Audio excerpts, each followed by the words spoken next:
All right, church family, we have with us today Mark Kittrell. He is with Pacific Rim Missions International, as you see on the screen at this time.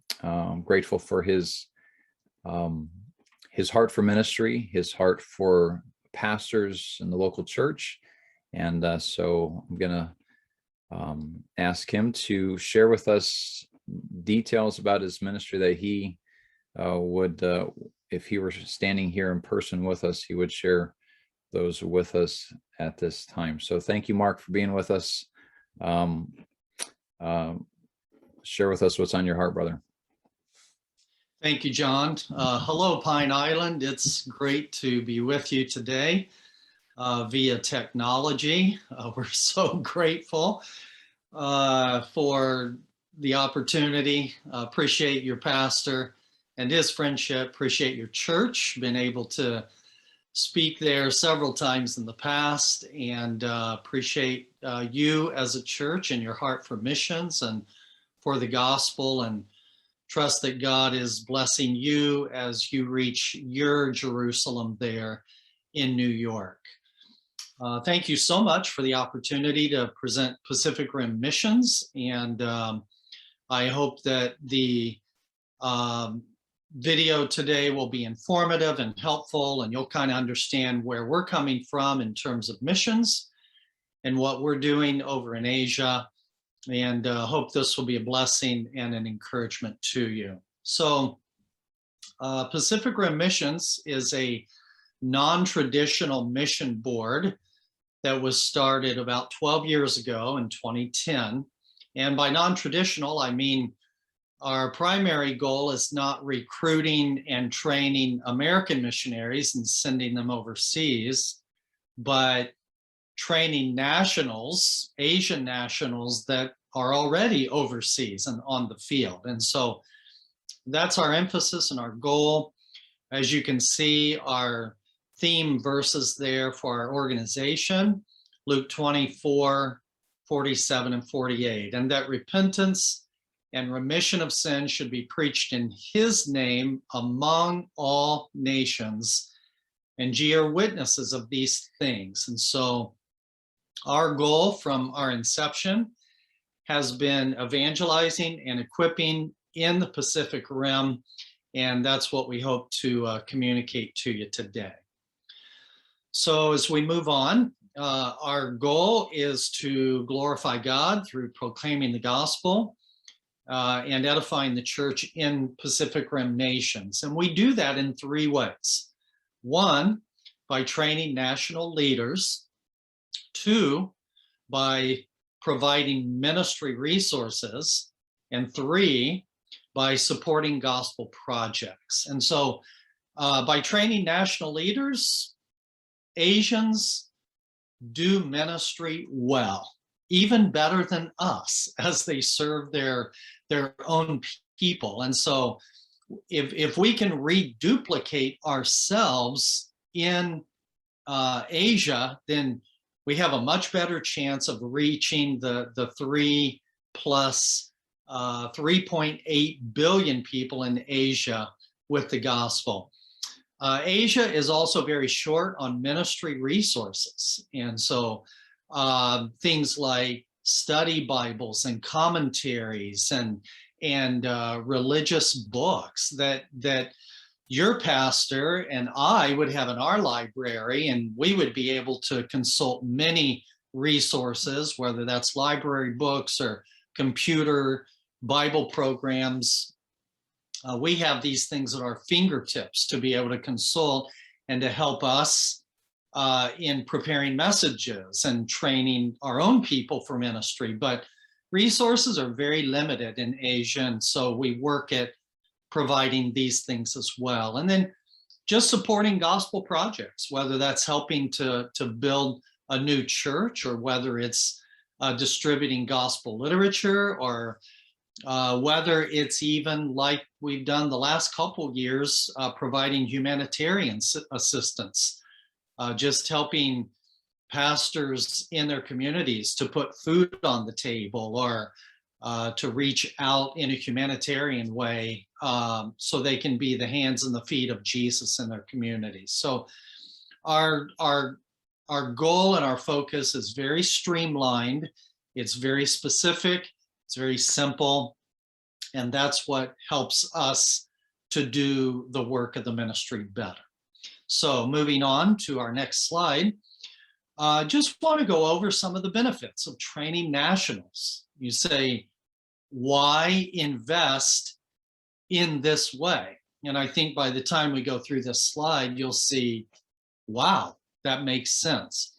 First of all, English is spoken or at least desired.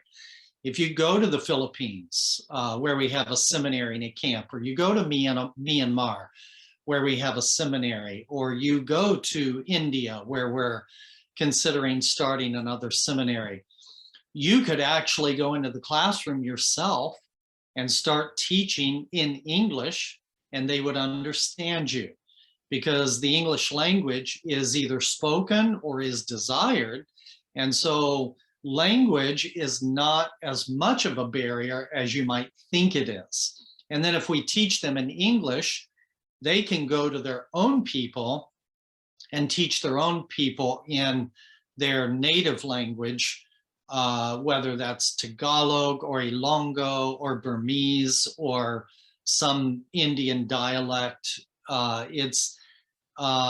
We can offer our teaching in English and they understand. And also, since a lot of the materials are in English, like Bibles and commentaries, then we can provide those as well. And our students can read them and be trained with English resource material. So English is spoken. And moving on. Training is cheap. I mean, we can train a Filipino for about $300 a year, or now it's even less because we're doing a lot of our training online. Same thing in Myanmar. We can train for about $200 a year. So if you think about it this way, the average cost of an American Bible college is about now, and this would be one of the cheaper ones, it's about $25,000 a year. So you're talking about a tuition payment each month of about $2,500 to $3,000. So for 1 month of what it costs to get Bible training here, you could actually train 2 Filipinos for 4 years for the cost of just 1 month of training 1 American in Bible college here. And so we can offer education so much cheaper, and yet the quality of our training is just as good. So training is cheap, and the dollar goes a long way on the foreign field. And then, and you can bring up the others, John, and I'll just kind of go through them. It's culturally sensitive. There's no 4-year adjustment period. An American missionary goes to the field and he spends his first 4 years just learning the language and the culture. But if you train someone that knows the language and the culture, the moment they graduate, receive their training, they can walk right out the door and begin to do ministry. And so culturally sensitive. It employs the character of nationals for a missions advantage. Asians, Filipinos, Burmese, Indian, they're hardworking, they're adaptable, they thrive in adverse conditions. They can easily travel in Asia, and they are just as passionate about education and the gospel as we are. And to give you an example, I knew an American missionary who was trying to get into Indonesia, the largest Muslim country in the world. And he spent years trying to get in. And had to have all this documentation, and just it was not going through. And a Filipino showed up at the doorstep, showed his passport, and they said, "Come on in." And so it's so difficult for Americans to get into Asian countries. But if you train Filipinos and Burmese and Indian and others, they travel so easily amongst Asian countries. And I feel like particularly Filipinos are almost like the new gospel army that God is sending out, because you can find them almost in any country in the world, and they're so adaptable and flexible, and they get in so easily, and they can live in the most adverse conditions. And I just love employing the character of Asian nationals for the missions advantage of reaching out into other difficult Asian countries. And then I think it's good stewardship. A study was done, and it showed that to get one US couple to the field, that would include 4 years of Bible college, 4 to 5 years of deputation, their first term on the field of 4 years. The average American church spends about just over $500,000 for one US couple to get through to the field and through their first term. For that same amount of money, we could train over 400 Filipinos, or we could train over 600 Burmese. And so training nationals is good stewardship, a good use of our dollars, and they go so much further in terms of the amount of people that we could train and send out to do the work of the ministry. And then beyond that, training them on the foreign field keeps them in context. A missionary in Taiwan was telling me about how a young man got saved, called to preach. There was nowhere really for him to get training there, and so they sent him back to America. And he went to a good Bible college here, got his education, met a very fine young lady.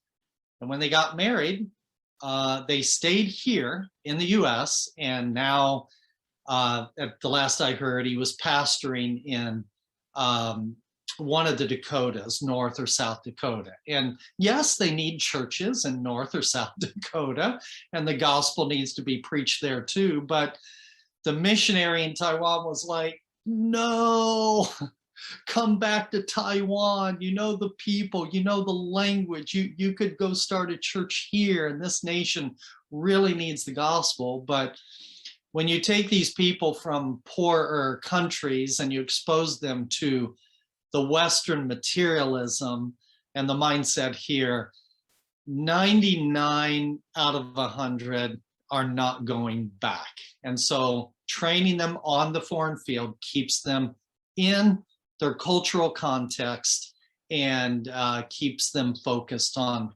doing ministry in their own country. And then there's the retirement deficit. 8 out of every 10 American missionaries that are retiring from the field are not being replaced.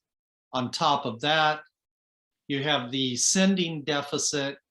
20%, 20+% of missionaries don't even return after the first term. And so when you look at all of these considerations, training nationals makes sense. And moving on, that's what we're trying to do with Pacific Rim and Asia. And here's why it makes sense. Because if you look at a country like the Philippines, you look at a country like Myanmar, you look at a country like India, all of these countries are right in the middle of the Asian context. And when you pull up the Asian context, that's what you have. 50% of the world's population. And we are right in the heart of it, training Filipinos and Burmese and Indians to take the gospel to their own people. 3.8 billion people. And I read a statistic recently that by 2050, so that will be in the lifetime of many that are listening to my voice. In just the next 29 years, by 2050, they expect the population of Asia to double to over 7 billion people, 7.5 billion. And so it looks impossible, it seems impossible, but it's very difficult for American missionaries to go and get in. Our influence in Asia is diminishing. How in the world can we ever hope to reach Asia with the gospel, with this population explosion? And I really, truly believe it's by training the Asian nationals to do the work of the ministry. We can do it cheaper, we can do it more effectively, and we can reduplicate ourselves manifold times over with Asians than we can by sending Americans. So as we move forward here, God has opened the door for us to establish, at this point, 2 seminaries, one in Myanmar and the other in the Philippines. Let's look at Myanmar for just a moment. It's a country of 55 million people, almost 90% Buddhist. We're in the largest city in Myanmar of Yangon, about 10 million people. Adoniram Judson went to Myanmar years ago, but the mainline Baptist churches that were established there and were doctrinally solid have gone liberal. A lot of them don't even believe in the deity of Jesus Christ anymore, or the virgin birth, or the blood atonement, and they largely preach a works type of religion, and the church has become nothing more than a traditional social club. And so the few gospel churches that are there are small, they meet quietly, and the biggest need is for training national pastors. When I visited Myanmar, that's all I heard. We need training, we need training, we need training. So much of our country still needs to be reached with the gospel. And so God opened the door for us in just actually in the middle of COVID in 2020 to start Doulos Theological Seminary in Myanmar. We started with about 9 students. We ended up with 11 students, and you can see the pictures of our facility there in Yangon. And what a blessing it was, as we move on to the next slide, to have our first year there. Just watching the students learn and grow and be taught in the scriptures. And you can see some of our students there. They're so passionate about the teaching and the classes, and our faculty there. There's all of our faculty and our students. Our faculty there is Burmese. Dr. Sin Mung, who helped us start the school. Unfortunately, Dr. Mung passed away from COVID this past year in July of 2021, and he's right in the center there, sitting down. But God used that man to help us get the seminary started. And then on either side of them, his son-in-law, Stephen, who's to the left, and Ong Pui is to the right. These were our 3 faculty and the rest of our students around them. And so we started our seminary in the middle of COVID, and we got through our first year, and it came to March, and boom, all of a sudden, unfortunately, Myanmar exploded into chaos, and there was a coup. We can move on, and these are some of the pictures of our classes, by the way. Some classes are teaching them English, but in other classes they're teaching them the Bible, and so just exciting to see the students learning and growing. But in March of 2021, there was a coup in Myanmar, and the city of Yangon was being destroyed, and the country descended into chaos, and the democratic leadership was removed. And so right now our seminary is not meeting. It's too dangerous. And so there's violence, there's explosions, there's the threat of being stopped and being jailed. And so what we have going on right now in Myanmar is weekly I meet with our seminary faculty, and we are training them and discipling them and teaching them. In fact, we'll start back up next week, and we are discussing the subject of making decisions in the will of God. We just finished last fall a session on leadership, and we went through the book of Nehemiah on leadership. So while we can't meet, we can at least do like we're doing here, have Zoom sessions where we teach and train our faculty. So when God does provide the opportunity for us to open the doors again, our faculty is trained and in a better position to teach our students. But pray right now for Myanmar. The country needs stability and peace, and we do hope in God's time that He will allow us to open our doors back up and resume training our students. I really truly believe our facility has the opportunity to house 30 to 35 students, and I really believe that if God brought peace to the country, that the door would be open for us to have a very significant impact on training young men to be preachers and teachers of the gospel, to take Jesus Christ to this primarily Buddhist country. So pray for Myanmar. We're excited about the opportunity for ministry there.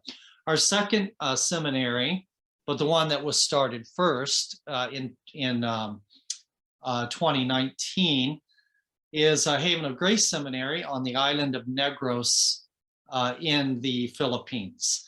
As you can see on the slide, the left picture shows a little arrow that points to the little boot-shaped island, Negros, in the Western Visayas region of the Philippines. And our seminary is located in Pulupandan, which is in Negros Occidental, the western part of that island. And we're excited about the location that God has given us there, just south of Bacolod City, a city of about 600,000. And it's an amazing story about how God opened the door to put us on Negros Island in the Western Visayas region of the Philippines. As we move on, this is our Haven of Grace facility. And just a beautiful location right on the Sulu Sea. We do some of our training here. We also have summer camps here. Camp has been canceled the last 2 summers because of COVID, but Lord willing, this April and May, we will be able to have camp again. At least we are praying to that end. And camp is a huge evangelistic outreach, one of the best evangelistic outreaches that these churches have all year long to reach young people. And so we're just praying that the door will be open again for us to have camp on the campsite of Haven of Grace. This is also where we conduct some of our classes and where we have some of our modules and conferences. And you can see God brought in funds for us to build a training resource center. This is where we have our classrooms, housing, kitchen. It's where some of our faculty live, and just a real blessing to have this facility. And then we have a library, chapel. You can see apartment, having a lanai. Just a great place for us to have our teaching, our gatherings, We've had many conferences with our pastors here to encourage them, preach to them, teach them. And it's also where we do our regular teaching online in the library room that you see there.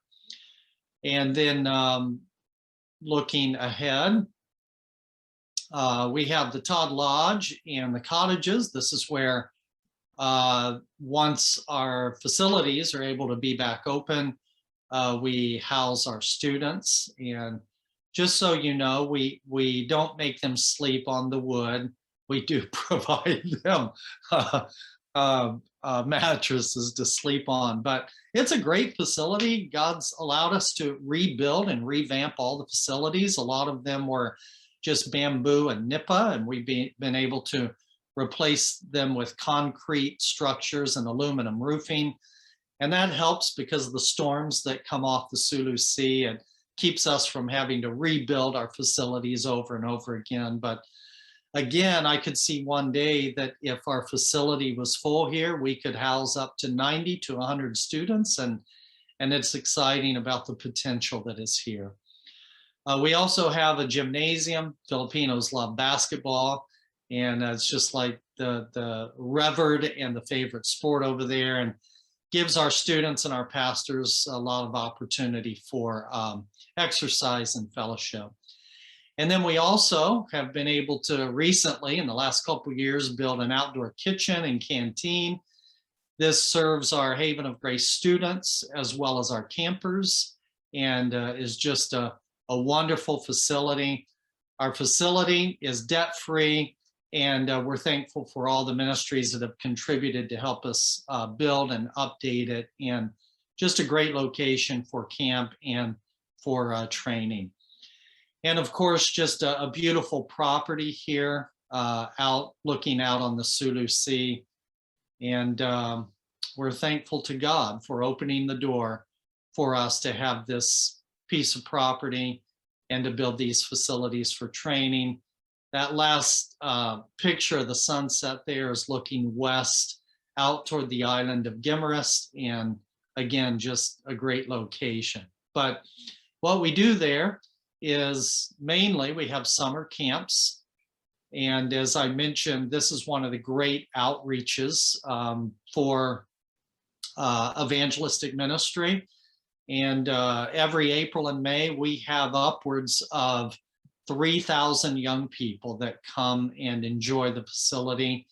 And they train the young people that are saved that come from the churches. And it's also where young people that are unsaved can come and hear the gospel of Jesus Christ. And you'll hear a little bit more later about our Vision 2020 program that helps support our camping ministry. But the biggest thing that we do is training pastors and church planters and missionaries. And you can just continue to advance through these slides. There's several slides of training pastors here. We do that sometimes by 1 or 2 week modules where we have a visiting pastor to come over and to share teaching on a particular subject. We also do that by having American missionaries that go over and teach full time. And the Dr. Tim Valiante family did that for 2019 and 2020 until COVID hit. And then they had to come back to the States. But you can see some of the pastors and some of the churches, and what a blessing to train these men. They're so passionate about their training. They're so passionate about the gospel. There's a picture of Dr. Valiente and his family, and they've been such an integral part of helping us get the seminary started there. And so training pastors is what we do well and what we focus on. And it's just a joy to see some of our students, and they love education. They love getting the training. And I remember at the end of 1 week of doing a module, I invited the pastors to make comment, and one pastor raised his hand, and I said yes. And he said, can we do this again next week? Can you teach us another book of the Bible? Can you go through something else? We need this. And everywhere I travel in Asia, the one thing that I hear is not, send us more missionaries. We need more American missionaries. No, we have Filipino missionaries. We have Burmese missionaries. We have Indian missionaries. There are plenty of people that have the gospel. The issue in Asia is not now, we need the gospel, we need the gospel, we need the gospel. No, that there are gospel people that have gone, from Hudson Taylor to Adoniram Judson, William Carey, and they introduced the gospel to China and India and Burma and others that came to the Philippines. So it's not the gospel. They also do not say, send us missionaries. No, these people are willing to go. But the one thing that I constantly hear every country I travel to is this: we need more pastors. We need more training. We don't have the training that we need to take the gospel to Asia.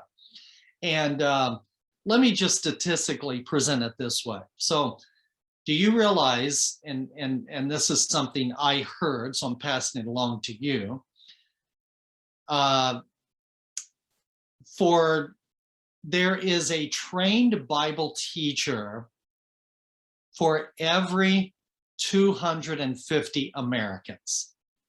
So in the United States, we have a trained Bible teacher for every 250 Americans.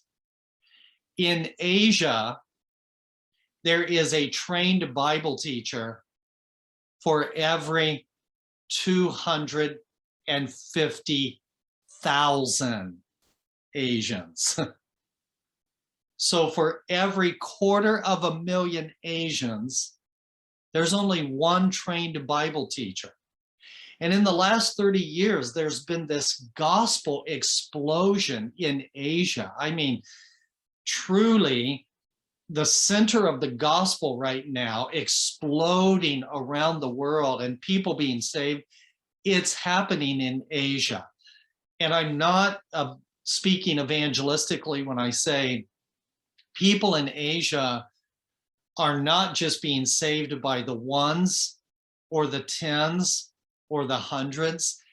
In the last 30 years, they've been coming to Christ by the thousands. And churches have been started. They naturally and instinctively want to start meeting together as believers.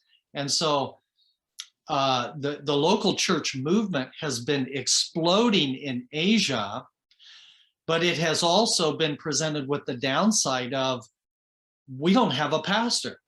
We don't have anyone that's trained in the Bible to teach us the Bible. And so it's not uncommon in Asia for a house church to be led by a woman, or for someone who has never had any training in the Bible to just do their best to be teaching the Bible. And when that's the case, the church can encounter a lot of other heresies and false doctrines, and people who really don't understand the scriptures, teaching people who don't truly understand the scriptures. And so it is imperative that we teach and train Asians to teach their own people. And so that's just a repetitive theme. We need schools, we need training. We don't have enough pastors, we don't have enough teachers. Please come and teach us the Bible. And so, as I mentioned before, it's cost effective, it's culturally effective. If we just take our education and we transport it to Asia and we teach them to do the work of the ministry. And that's been very effective for PRMI. So in terms of Haven of Grace, we started our first year with about 30 students. We ended our first year with over 70 students, and what a blessing. We're excited to to just keep branching out. And COVID world has caused us to go online, but we've started classes back up online, and we are now expanding to 3 locations, to Putupandan, to Bacolod, and Hinabaan. And I believe this is the future of training nationals in Asia. We're excited about setting up these classrooms, and it's exciting to see how God's allowing us, even in the midst of COVID, to expand our training footprint. We also provide resources, commentary, study Bibles, anything that we can do to help these pastors, to give them the necessary tools to preach to and to teach to their own people, so they can train their own congregations to do the work of the ministry. We also support gospel projects in the Pacific Rim, whether that's providing school supplies or Sunday school supplies, or we had an opportunity at Haven of Grace to just provide school supplies. We invited parents and students to come. Pastor Karen preached the gospel, and it was a great outreach in our community right around Haven of Grace. There's also building churches. There was a very community in the mountains here that had an unfinished church building, and we helped finish the building so people could come and meet together, and the children could come for Sunday school, and we helped them finish that project so they could reach their community better for Christ. By the way, we built that building for around $2,000 US. And so again, for gospel projects here, man, it goes a long way. And then there's also, we did COVID relief. Again, just they needed rice, they needed food. And so we were able to work through our local church pastors and just provide fish and rice and vegetables. And they ministered in their communities with food, and God opened up opportunities to preach, teach, pray, share Christ. And what a blessing that has been for the last 2 years, just to be able to provide relief. And so God's opened many doors, even though in some ways seminary doors were shut down. And then in India, we have been working with Dr. Al on the Al Bible translation. This is a hard to reach area in northeastern India. And the Al people have never had a translation of the Bible in the Al tongue. And interestingly, as I speak about this, just this last week, and I'll be posting about this on our website and sending out information about this, just this last week, they took 300 Al Bibles to several villages in this very difficult place to reach in northeastern India. And they gave out these Bibles, some of them to pastors, because we had a limited number that have been printed right now. But they gave the Bibles out to some pastors so they can begin to teach their people from the Al Bible and evangelize their communities with the gospel. They also gave some of them out to people who have never had a Bible, their own Bible in the Al tongue. And so Al printing Bibles and distributing Bibles has been a part of what we've been recently engaged in terms of getting the gospel out. And so Bible translation is a part of our work. And as I mentioned, the Al people have never had a Bible translated from the original languages, the Greek and the Hebrew, in their own tongue. And so just exciting, all the open doors of reaching out into Asia with the gospel. And we're thankful for these opportunities God has brought along. So moving forward here, Vision 2020, I mentioned to you, $20 sends 5 young people to camp for an entire week, $20. and it pays their fees for an entire week. What a great way to get the gospel out. And we invite unsaved, unchurched, and underprivileged Filipino youth. There's no way they would ever have an opportunity to come to camp. They're too poor. They don't even think about it. And so we provide the funds that allow them to be able to come. And we've seen many young people come to Christ, or at least be exposed to the gospel through Vision 2020. Also, for you, what can you do to support and help Pacific Rim get the gospel to Asia? Well, you can pray, and I'll John, if you give me an address there, I'll put some prayer cards in a packet and we'll mail them to Pine Island, and you folks can pray for Pacific Rim missions and for open doors for the gospel in Asia. You can also give. There's Project 25 that helps support Haven of Grace and Doulos theological seminaries. There's special gospel projects like the Al Bible translation and things of that nature that we're constantly involved in. There's Vision 2020, helping to support unsaved and unchurched kids to get to camp. And so a lot of ways that you can donate. Usually when I go to a church, I have these donation envelopes, but since I won't be there, you can give online at pacificrimmissions.org, or you can mail a donation into our office in Oregon. And we're a 501c3, so all donations are tax deductible. So you can pray for us, you can give. And I wish you could go right now.